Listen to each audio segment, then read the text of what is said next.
Hi guys, welcome back to my channel. I hope you're having a great day so far and welcome to today's video, which is going to be my February beauty roundup, where I'm sharing all of my thoughts on everything that I tried in the month of February. So without further ado, let's get started. So I have a couple of clothing items this month that I really wanted to share with you because I feel like they are life-changing items and I need to let you know about them. First up, we're going to be talking about a bra.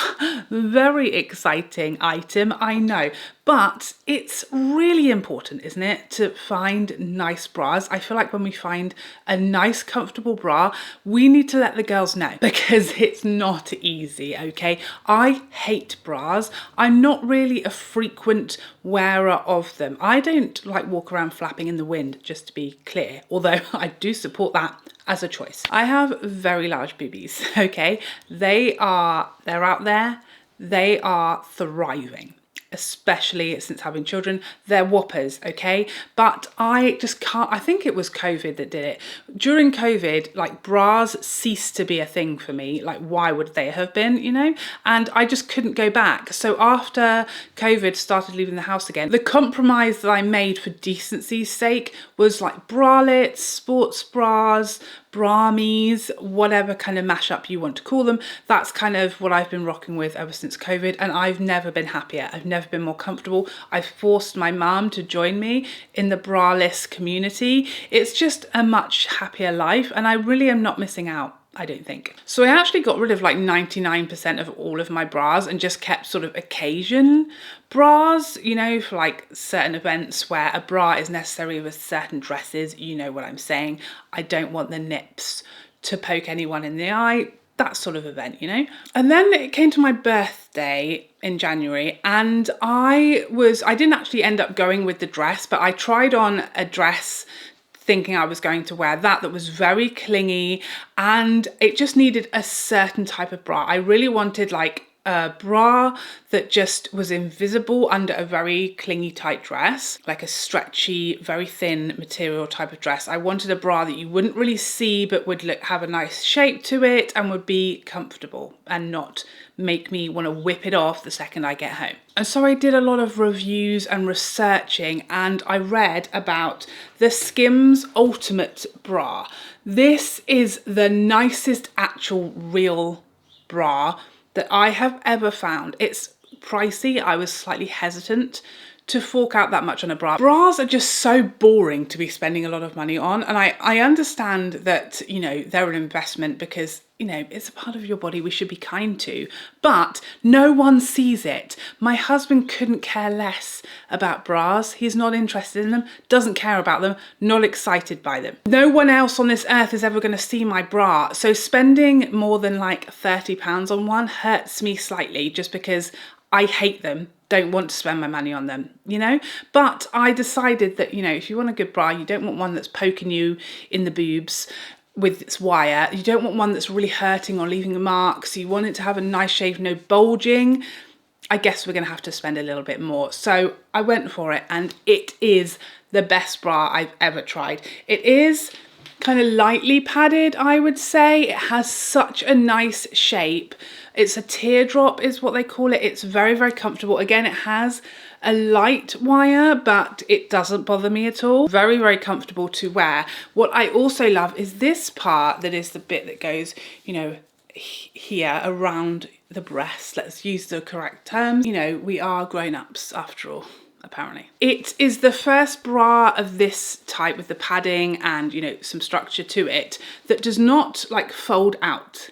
That drives me berserk and it makes the bra so visible, you know, here when it's just sort of folding, turning outwards a little bit, fits like a glove, fits so nicely. I got my regular size in it, so I don't know if that helps you with your size, but I didn't size up or down or anything. I got my regular size and it fits perfectly. It's so comfortable. It's so flattering. It's invisible underneath clothes. Exactly what I was looking for. Had to share because it's not easy to find. Another item that I discovered this month that I had to share with my bodysuit loving friends. Okay, if you love bodysuits, I'm about to change your life.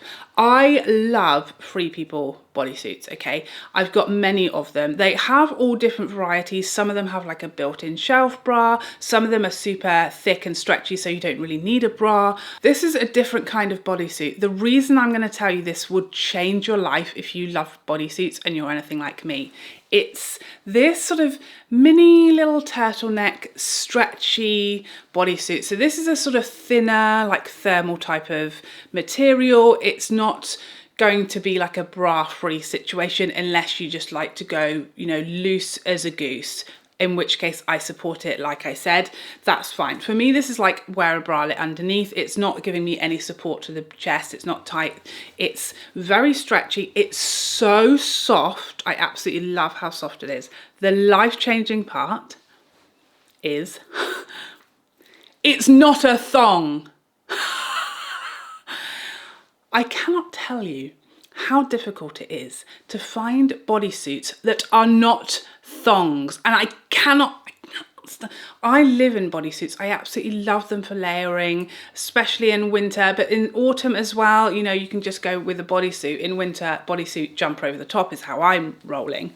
It's so comfortable. They come in lots of colours. The second these arrived, I went back and ordered 3 more. I don't think I even knew they didn't have a thong until they arrived, and my mind was blown. I'm just living my wedgie-free best life. I can't stand thong bodysuits unless they are like the type that's like, I don't know, shapewear that you don't wear underneath.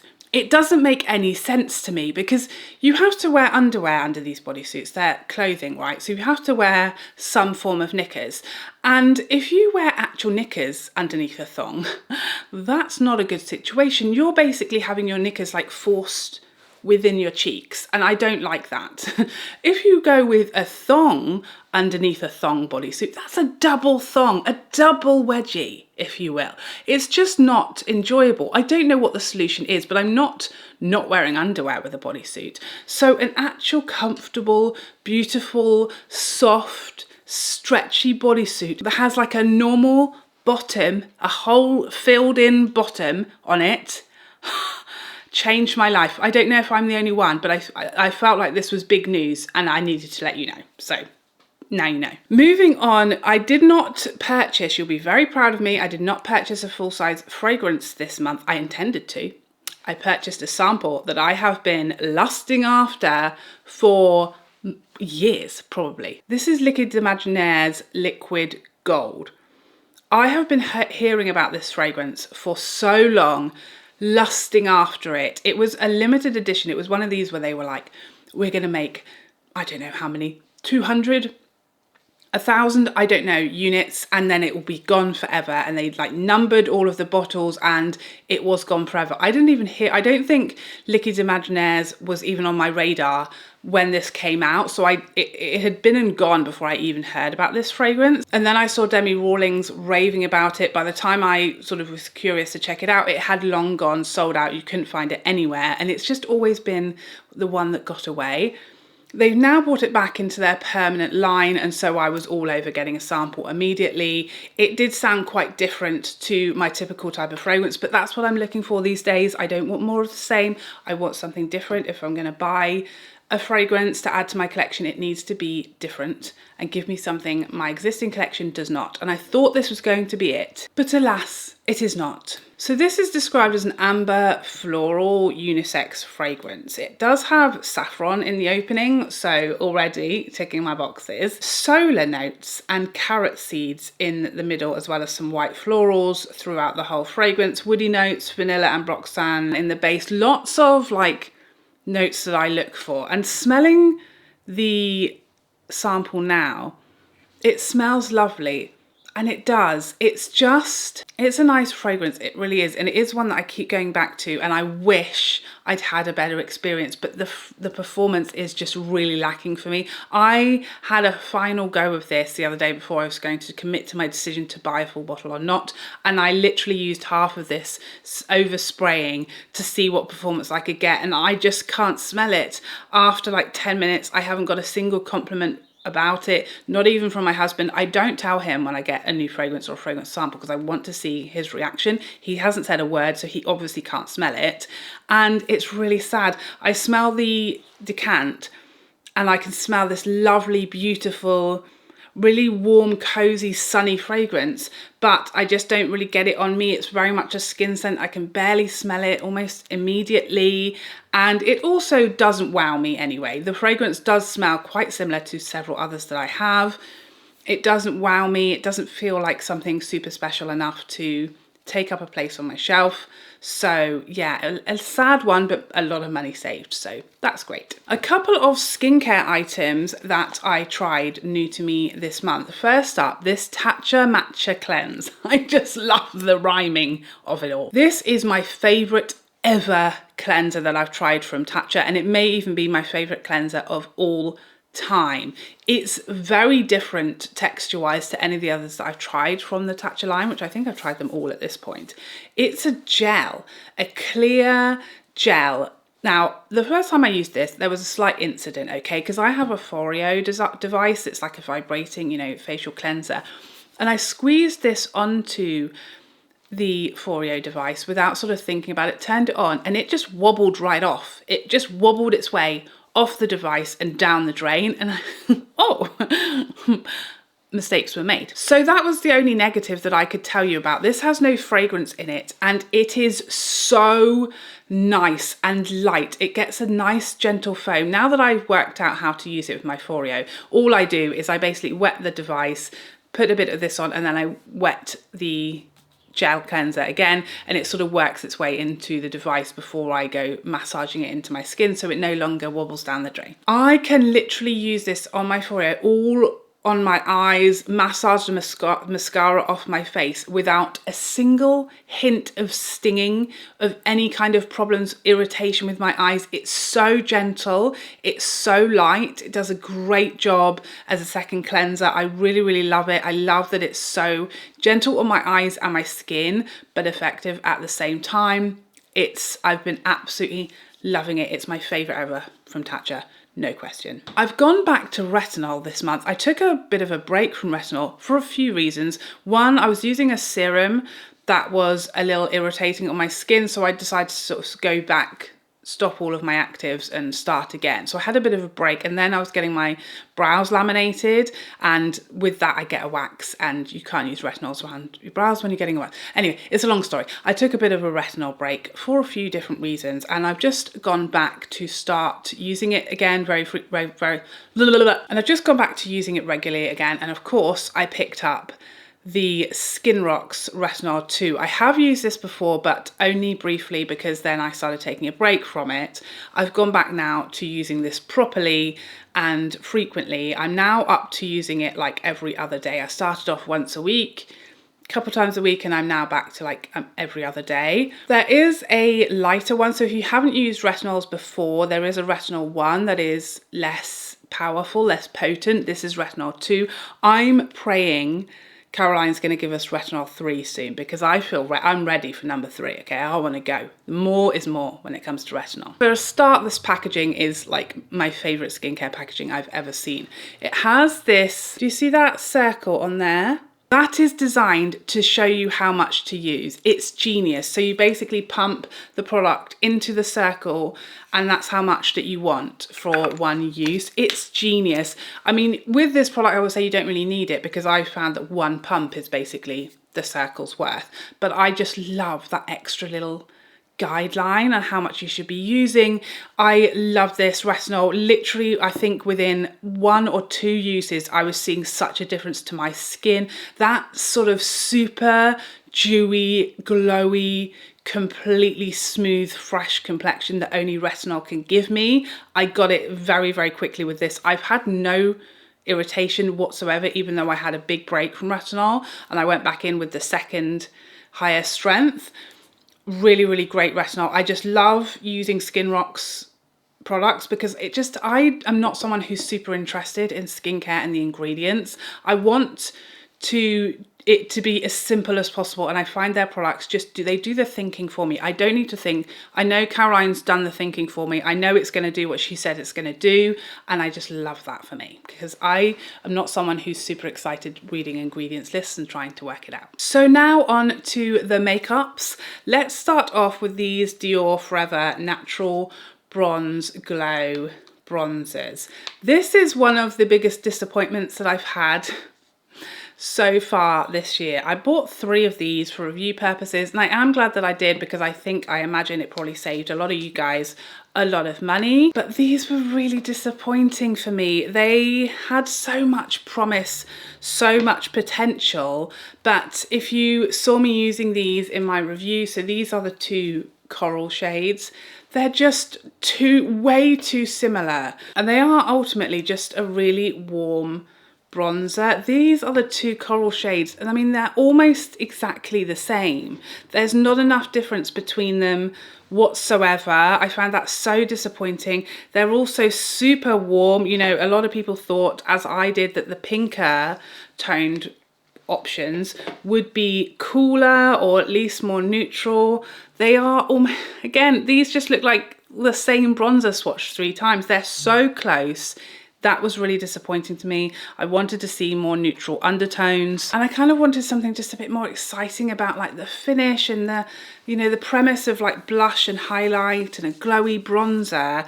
I was really excited by that, and I just feel like it was disappointing because of the undertones. They're just all really warm. They're all way too similar. They should have been wildly more different to each other across the shades. And yeah, the best thing about them really for me was the packaging, which is stunning, but I was really disappointed and sad. But luckily, Yves Saint Laurent came along to save the day with this bad boy, okay? Don't get these, get this, okay? For a start, these are limited edition. So, you know, there's that sort of fear of missing out. There's that need to buy them quickly because they're going to sell out. This is a permanent product, I believe. Correct me if I'm wrong, I'm pretty sure these are permanent bronzers. So, you know, you don't have to panic buy them, you don't have to run out. You can wait for an offer, wait for a sale. I believe the Sephora spring sale is coming up soon, right? Will these be on Sephora? I hope so. So hopefully you could already save 20% off, give it a few weeks. This is such a nice bronzer. I have the shade 2 and it's just so natural. I love the undertone of this one. It isn't perhaps as neutral as I thought it would be, but it is a very natural bronze for me. I love the texture of it. I love how buildable it is. If we're going to compare this, right, to the Peachy bronze from the Dior, and now you'll understand quite how warm I'm saying. Do you see the difference? So this is the Dior and this is the YSL. Much, much more natural and less warm. It also has a natural finish. So it is like a soft matte finish. On the website, there's talk of a luminous sheen. I don't see it. I just see a soft matte, very natural finish, really smooth, flattering, airbrushed finish. Really lovely, buildable, not powdery texture, and one of the most beautiful, luxurious components I've ever seen, and I've seen a lot, okay? This could 100% become my absolute holy grail new favourite bronzer. Like I said, I would have loved it to have a bit more luminosity, for it to have been chef's kiss perfection, but that's the only negative I have found. I love it. I do think there could have been more shades. I hope they will extend the line, because 4 bronzers, it's better than 1, which Chanel often give us, but it could definitely go deeper, I think, for sure. I think the lightest shade looks really nice and light, but we could definitely have some deeper shades. We're loving these tones. Give us more. More people want to use them. A couple more Dior products that I want to talk about this month. We have the Dior Forever Star Filter and the Forever Glow Maximizer. I love both of these. They halfway made up for the bronzer disappointment, I will say that. This Star Glow Filter, I absolutely love it. This is lovely underneath or mixed with foundations. I love that we've got a nice range of shades, but I love this on bare skin. Can you see the difference? Rubbish hand, glorious hand. What I mean, it's just delightful. No shimmer or sparkle. It's just glow, and your skin just looks like you've just had a gorgeous facial is the correct term. You've just had a facial. Your skin is like a goddess's skin, a baby's bottom. Delightful. That's what this gives me. And so if I just want to, you know, whack on a bit of something just to tone down redness and give my skin a fresh, healthy glow, this is gorgeous. I really, really love it. Absolutely beautiful. It also does give you a glowier finish to more matte foundations. It really does work through foundations to give you some more luminosity, which is not often can I say that that has happened. I actually already bought a deeper shade. So this is the shade 2, which is the one that I used in my review. I've now purchased shade 4 because I think that will be a perfect summer product, that as my face becomes much lighter than my body, I can like match everything up without doing makeup. And I think that's going to be beautiful, like the perfect like bit of a tint to the skin without me having to then do a full face of makeup. That is a beautiful product. These luminizers are just gorgeous. They are so glossy, you know, there's not a lot of sort of shimmer in there. Again, it's glow and luminosity. I find these really easy to use for such a cream hater as myself, but they are so light and fresh, and again, smooth, healthy glow. I have the shade Peachy, and like I said in my review, I really wish this gave me a bit more of a blush, because that would be like heaven sent. But it's so pretty, and I can build this up as I did and get a bit of a blush, a bit of colour to the skin. In summer, this would just be a lovely highlight on me, but it's glossy skin, and I'm very jealous if you're fair enough for this particular shade to like give you a proper good blush. It would just be stunning. I really liked both of those products more than I expected. Next up, I'm going to talk about something a little controversial. I don't know how you're going to take it. I know some of you are going to call me a liar and send me to jail, but we're going to talk about these new Charlotte Tilbury shades of lipstick. I don't want to go on and on about them because these aren't new formulas, they are just new shades. So I don't want to get too carried away and dedicate a whole video to them. I have done a lip swatch reel or short here on YouTube if you want to see the shades and the colours that I got. So I was sent some of the lipsticks. I was sent one of the mattes and a couple of the Kissing formula and some of the new liners in PR, but I wasn't sent Icon Baby, and that was the shade that I really wanted. So I purchased Icon Baby myself. That's the lipstick I have on today with the Super Size Me liner. And this is the one that I want to talk about because I've had a lot of questions about this grittiness. And so here are my thoughts. I've seen lots of creators and just people who've purchased this lipstick talking about the grittiness and how it's like unbearably glittery and sparkly and just feels horrible on their lips, too gritty. And I know exactly what they're talking about. So here is Icon Baby here. I know exactly what you're talking about because I experienced the same thing when I tried the Elton John collaboration, the berry lipstick from the Elton John collaboration. I had that same thing. So I could feel the glitter when it was going on, and if I rubbed my lips together, I could feel that grittiness. So I know exactly what people mean when they're talking about this, and I'm happy to say I have experienced it with that sort of more sparkly version that Charlotte does of some of her Kissing lipsticks. But I promise you, my Icon Baby doesn't have that. It does have the glitter and sparkle. If I look at the bullet, I can see the flecks of glitter and I can see them a little bit on my lips. When I'm applying Icon Baby, it doesn't feel like silky smooth. I can notice there's a bit of texture. It's not rough exactly, but it's not as creamy as one of her regular Kissing formula lipsticks.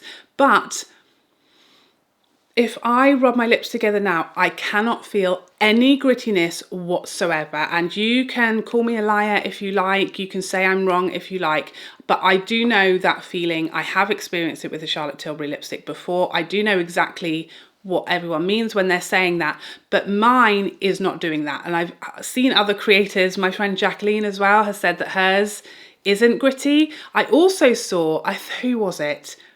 It might have been Tanya Wells, my friend Tanya. It might have been Tanya.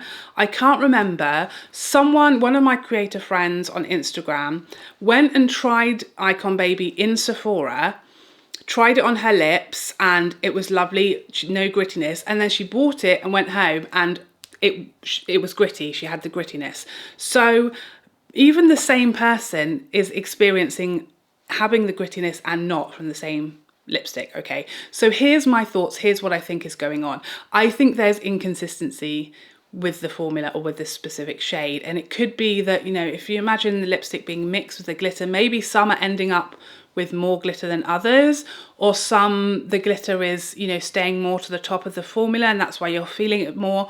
I don't know. I can't promise yours isn't going to be glittery, because obviously a lot of people are feeling that grittiness in the texture, and I just got lucky with mine. Mine was ordered from the Charlotte Tilbury website, so I don't know if that's going to help you. I wouldn't have thought it will. I think there's just a little bit of inconsistency across the board with that specific shade, but I love mine. It feels very comfortable, not gritty at all. I love the colour, I love the feel of it and the shine that it gives me. Very, very wearable shade. It's, yeah, it is sad because who knows what you're going to get. Life's a box of chocolates, and sometimes not in a good way. Next up, let's talk about this Guerlain concealer. I am wearing this today. As I said in my review, I love it. I have been wearing this non-stop since I got it. I've probably worn it 4 or 5 times now. I've had no issues. It wears very well. It has great coverage. I love the packaging. No creasing, no disappearing throughout the day, no separating, no issues. I really like it. The texture of this concealer is quite different. It feels very silky, like it's so noticeable to me how silkily it applies. I really enjoy it. As I said, it's definitely challenging for like the top 3 or 4 in my concealer ranking. I'm working on that at the moment. That will be coming soon. It's right up there. I really, really like it. It's definitely challenging for like top spot. Beautiful concealer. I think it will be great on more mature skin because it is very smooth and flattering and kind on texture and lines. Absolute winner of a concealer. Next up, this special edition highlighter from Clé de Peau. Oh my God. I wish this shade worked for me, because this is one of the most stunning pieces of makeup I've ever seen. This component, next time Clé de Peau asks me if they can send me a package, I am going to specify, please send me a deeper shade of highlighter, because I think I've had this shade or a lighter shade several times and it's just too light for me to make it work. I've tried lots of different ways to use this and it's just, I mean, you can see how light that is, and it does have a fair amount of like base to it, so you know the color does need to work for your skin tone because it's such a beautiful formula. It's so smooth and silky and it has that gorgeous luminosity that I really love, but you can see what that's going to look like. Very grey and just, yeah, it's going to leave quite a cast on my skin, even super blended out.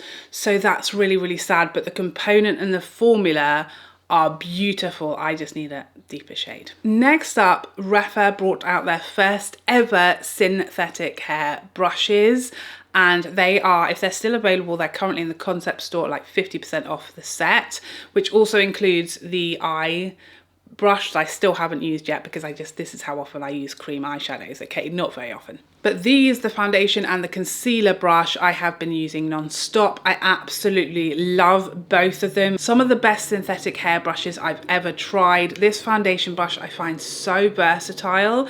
Really dense brush, perfect stippling for cream contour or bronzer, and you could use it as well for cream blush, even highlighter, because it's not super big, so you're going to get a really nice diffused look out of it. The concealer brush as well, super dense and quite small, so you can get right in your inner corner, carve out your eyeshadow.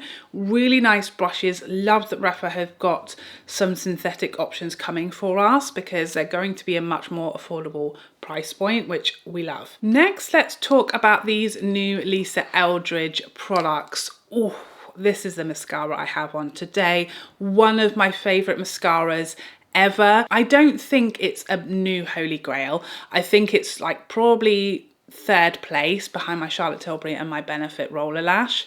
I think this is in 3rd place, but it's really neck and neck. Like I said, there's not always a very clear order to things because there's like occasions where I would prefer this one.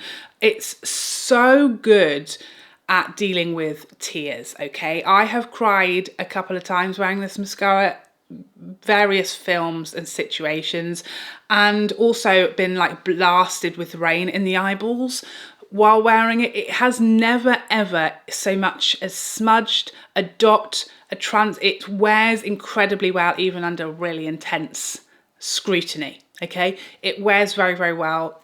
Water, if you've got watery eyes, I think it will be a great option for you. Even if you have it on your lower lash line, it's held up incredibly well for me. It's such a beautiful, like natural, fluffy, fanned out lash with impact, which is pretty much exactly what I like. I think the reason I still prefer my Charlotte Tilbury and perhaps the Benefit Roller Lash is because they give me like a spikier lash, and this one is more fluffy, which I sometimes really love, but my typical preference is a spikier lash. But oh my goodness, it's so beautiful, so pretty, very feminine, and I know a lot of you guys are going to prefer it on me to those other two. It's just mascara is so personal preference and so subjective that, you know, everyone's going to disagree or agree depending on what you want your own lashes to look like and what you find prettiest. It's a beautiful mascara. I was so pleasantly surprised because I thought it was going to be too natural for me, but this is what I get out of it, and I'm really, really loving it. And the fact that it is, I know it's going to hold up if I get a little tear in the cinema, or if it rains, or if my eyes water, is golden. The liner is, like I said in the review, the best liquid liner I've ever tried. So easy to use. The thing that separates it, yes, it is a very precise wand. What do we call that? Tip.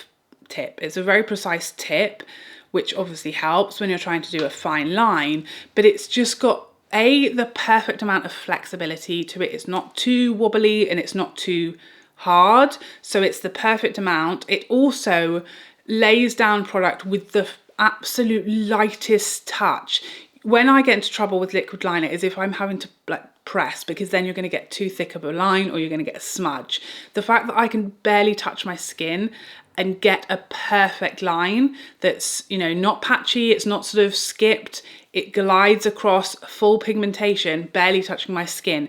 It helps so much when it comes to doing liner, the easiest I've ever used. The Benefit Brow Definer, precisely my brow detailer, again, best eyebrow pencil I've ever used. I really feel like my brows now have stepped up a notch with this new pencil, and I love the Huda one. I loved it for a long time. It was my holy grail for a long time. I've repurchased it many times, did not see it getting toppled, but this one, I like it more. It's just, again, it's that ability to get the product on, lay down the product without any pressure, gives you the most natural, finest, hair-like strokes ever. I also think this colour is a bit better for me than the colours I've tried from the Huda one. So this is shade number 5. I like the component a little bit more as well. It looks prettier, flashier than the Huda Beauty. My absolute new favourite. I feel like it's just everything I could want. So fine, but doesn't snap and doesn't smudge. It wears incredibly well. Now, you guys know I went on a mission this month to get hold of 2 of these new Patrick Ta blushes. They are still not here in the UK yet. I did think that after all of the struggle and expense it took me to get these here, they were going to like arrive at Cult Beauty the very next day. So luckily they didn't. So that was slightly comforting. I got the shades Not Too Much, which is the one that I'm wearing today, this very wearable, neutral, natural, everyday blush. And I also got She's the Moment, which is the sort of tangerine blush as it's described. I love them both. Obviously this one is my favorite, this Not Too Much blush. I thought there's a chance this might actually be a bit too light for me. It's absolutely not. It's so buildable. You know, this was like a bit of blending and buffing into the skin. You could absolutely get a lot more color. I think this is quite versatile actually, and this is my favorite shade of these blushes ever. It's just so natural. I do find this formula really easy to use, and I have been loving it. So my friend Tanya got me these from the US, and sent them to me. My warning is I really don't recommend doing that, especially like for me, it's kind of worth doing because I need, you know, new releases for reviews and swatches and to share with you guys. So She's the Moment and Not Too Much. I mean, they're both stunning. These will come here. They just may take, you know, a few more weeks. The thing is, these cost £30 to ship here on top of, you know, the price in the US. You have to pay taxes, US taxes, and then I had to pay to get them shipped here, which was £30. I then got wrongly charged import and duties. So I paid £70 more. So it cost me £100 to get these here just to have them a few weeks early. I will be trying to argue the duties and taxes. I will be trying to argue and get a refund on my duties because these shouldn't have qualified. They weren't expensive enough, but that's Border Force for you. They're just trying to get every penny they can, cheeky little squishies. So I wouldn't recommend doing that. It's just not worth it to me. If you know it is going to release here and it's just a case of you want them quicker, one, I just don't think it's worth you paying £100 extra just to get them a few weeks earlier. I wouldn't recommend doing that. I try to avoid doing it. I do it very, very rarely, even though I know I'll use the products for reviews. I wouldn't recommend it. But these are beautiful, easy to use shades. It was so pretty on the skin. I've posted the other shade in an Instagram photo if you want to see that on. I love those blushes, the duos. These are some of, in fact, the Not Too Much shade is my favourite ever colour from this line. Beautiful shades. Just wait patiently for them. It's not worth it, I promise you. They'll be here soon, I'm sure of it. Next up, let's talk about this Natasha Denona Hyper Natural Face Palette. This one I've really tried to get my thoughts together on because I don't know that I love it as much as I hoped I would. It's a tricky one. It's obviously called the Hyper Natural Face Palette, okay? So I think it's wrong of me to complain that it's not super impactful because clearly that was not the intention. But for my typical tastes and preferences, I've tried all of the shadows in here and the formulas are beautiful. They blend beautifully. They are dreamy, lovely formulas, but they are all softer and quieter. And I never quite get an impactful look that I love. They always just turns out a little bit like blah for me. Not very exciting, but clearly that's not the point. I wish we had got a few variations of this. Obviously, if you have a deeper skin tone, I think you'll be able to use the eyeshadows and the blushes. You know, this deeper one is quite intense and very buildable. So I think that will be fine. But obviously, if you have a deeper, I think up to a tan, and you'll be able to use, you know, the deeper contour. If you have a deep, dark skin tone, you're not going to be able to use the contour. And, you know, not everybody loves pink.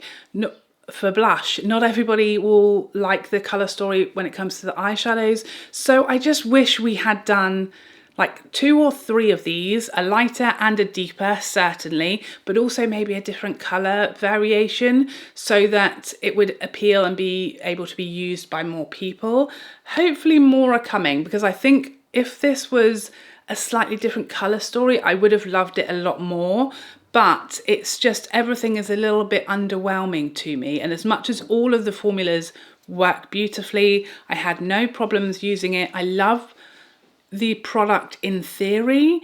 It's just not wowing me among my collection. I think it would be much more successful. Someone who doesn't have a huge amount of makeup and is quite understated in your makeup style and who likes pink blush will probably love it. Me personally, I just don't see myself reaching for it that often because a lot about it isn't geared towards my preferences. The shadows are not intense enough or sparkly enough. The blushes are pink and matte and I don't use a lot of contour. So I feel like me personally, I'm not going to get a lot of use out of it, but I think it does do what it set out to do very, very well, but it only does it for people with a light to medium skin tone. Next up, we have these new Tom Ford Ultra, what are they called? Next up, we have the Tom Ford Slim Lip Shine lipsticks.